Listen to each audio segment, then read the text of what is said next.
d'ici moins d'une semaine en Tunisie. Dans le pays, les agriculteurs notamment sont très inquiets pour leur récolte.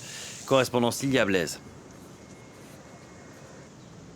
Alors en Tunisie, si on est habitué aux fortes chaleurs l'été, c'est vrai que les hausses de température cette année sont particulièrement inédites. Ça avait déjà commencé au mois de novembre dernier, qui est le mois le plus chaud qu'a connu la Tunisie pour cette période de l'année depuis 1950, avec des températures avoisinant les 18 degrés. Aujourd'hui, on peut le voir dans les récoltes également et les pâturages. Il y a eu de grandes périodes de sécheresse qui ont beaucoup affecté la production.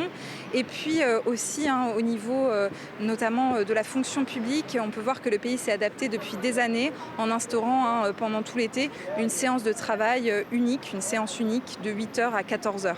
Côté marocain, c'est aussi les exploitations agricoles qui inquiètent énormément avec les effets de la chaleur. On peut voir que certains agriculteurs mettent des filets de protection sur les arbres pour les protéger des rayons du soleil, une méthode très coûteuse. Il y a aussi, tout comme en Tunisie, des tentatives de dessalement de l'eau de mer pour combler le stress hydrique auquel fait face le pays. Côté algérien, par contre, c'est l'inquiétude surtout par rapport aux feux de forêt. On se rappelle les feux de forêt meurtriers en 2021. Alors l'Algérie a énormément misé sur la prévention.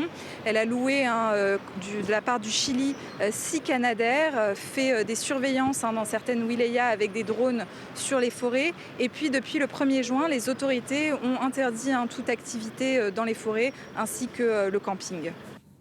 À propos d'agriculture.